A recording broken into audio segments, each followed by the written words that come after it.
La salle Djely Baba Sissoko du Centre international de conférences de Bamako a été le théâtre d'une séance plénière d'importance capitale pour le Mali. Lors de la session ordinaire d'avril 2024 du Conseil national de transition CNT, tenue le jeudi 25 avril 2024, cette séance a rassemblé les membres du Conseil national de transition ainsi que les ministres concernés et des représentants ministériels pour délibérer sur plusieurs projets de loi et accords cruciaux pour le développement économique et environnemental du pays. Sous la présidence du président du CNT, l'honorable colonel Malik Diaw.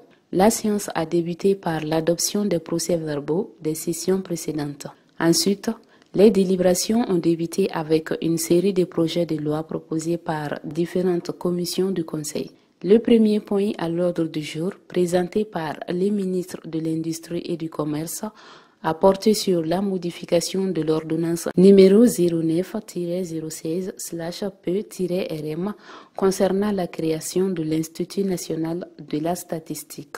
Ces projets visent à renforcer les capacités statistiques du pays pour une meilleure planification économique. Nous venons de proposer à l'adoption du Conseil national de transition la modification de l'ordonnance de création de l'Institut national de la statistique. Parce qu'aujourd'hui, avec la refondation du Mali, avec les orientations définies par le président de la transition, chef de l'État, son Excellence le colonel Assimi Goïta, d'assurer le développement économique et social du Mali sur la base de 3 principes. Le respect de la souveraineté du Mali, le respect du choix des partenaires et des choix stratégiques du Mali et la défense des intérêts vitaux des populations maliennes dans les décisions prises. En ce qui concerne le respect de la souveraineté, il s'agit aussi de la souveraineté économique. Et cette souveraineté économique, nous arrivons aujourd'hui au constat qu'on ne peut la bâtir que dans une vision stratégique du moyen terme. Il faut définitivement que nous sortions du pilotage à vue, que nous donnions des orientations sur 10 ans, sur 20 ans, sur 30 ans, sur 40 ans et sur 50 ans, des visions de développement stratégique à d'autres pays et mettre en place des dispositions pour planifier ces développements-là.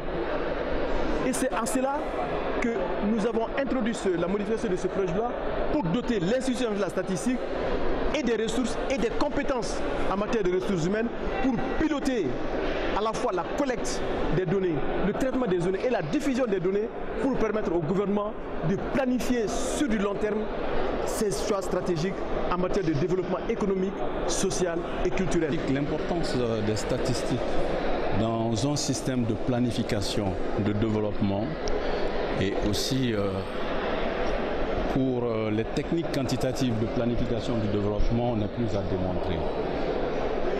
Pour une planification viable, une planification qui est un processus cumulatif, pour qu'il soit vraiment viable, il faut des données fiables. Et sans données fiables, tous les indicateurs utilisés dans la programmation, la planification sont voués à l'échec. On va passer à côté, on va donner des indicateurs, mais bon, qui ne reposent sur rien. Et après, on se retrouve devant une situation pratiquement ingérable, je veux dire comme ça.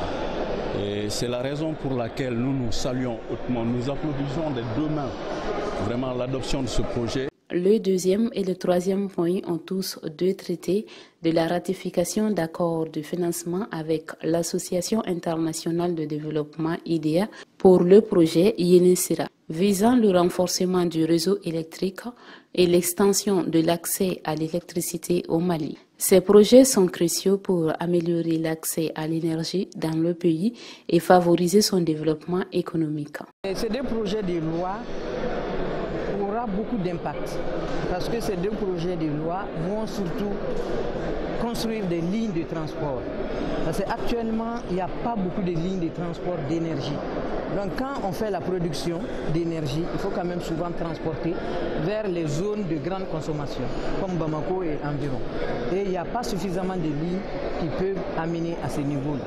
Donc ces 2 projets de loi, avec leur financement, c'est surtout pour cela. Et en plus de ça, donc, ces lignes de transport aussi, toutes les localités qui seront pratiquement à moins, on va définir le nombre d'habitants, seront gérés au niveau de distribution par les opérateurs maliens plaisir. C'est eux qui vont gérer également ces zones-là pour que EDM puisse se consacrer uniquement et aux grandes zones et aux industries. Nous avons fait passer ces deux projets de loi. Ces deux projets de loi qui vont participer au financement des grands projets énergétiques du Mali. C'est un montant de 213 milliards de francs CFA qui servira à construire des milliers de lignes de transport moyen et basse tension, qui servira aussi à équiper 250 centres hospitaliers, notamment des CESCOM en électricité solaire, 60 écoles, 8 bibliothèques solaires, pour ne citer que cela. Donc ce projet de loi, ces deux projets de loi viennent à point nommé pour soulager ce secteur-là. Vous savez, nous sommes dépendants de la production, notre production d'électricité dépend à plus de 70% à payer du gazole pour faire fonctionner les groupes électrogènes. Donc l'État a pris des dispositions avec le CNT pour essayer d'inverser cette tendance-là. Aucun pays ne peut fonctionner avec le gazole et les groupes électrogènes. Donc nous sommes là-dessus. Les problèmes ont été diagnostiqués, c'est ce que j'ai dit, les problèmes ont été diagnostiqués. Ça ne date pas d'aujourd'hui, ça date d'il y a plusieurs décennies et sont en train d'être traités efficacement. Le quatrième point concernant la création de la Direction générale des domaines et du cadastre, proposé par le ministre de l'Urbanisme. Ces projets visent à moderniser la gestion des terres et des biens immobiliers au Mali. Le cinquième point a porté sur les principes fondamentaux de la création et du fonctionnement des établissements publics à caractère social, présenté par la Commission des lois. Alors, ce projet de loi, il faut reconnaître qu'il y a double action qui se sont passées. D'abord, la transformation des directions nationales en direction générale et aussi la fusion, l'absorption-fusion de la direction des domaines et celle du cadastre. Donc c'est ça, parce qu'auparavant c'était la direction nationale des domaines, il y avait la direction nationale du cadastre. Maintenant c'est une direction générale du domaine et du cadastre. Donc ça a été fait suite à des constats qui ont été vraiment développés lors des séances d'écoute. Et d'abord il y a une insuffisance du personnel, une insuffisance qualitative, une insuffisance quantitative. Donc ces deux directions se partageaient, ces personnels-là. Donc en mettant ensemble, ça permet quand même d'optimiser la gestion de ces personnels-là. Enfin, la séance a conclu avec la relecture de la loi organique fixant les avantages des membres du Conseil national de transition qui a eu lieu à huis clos.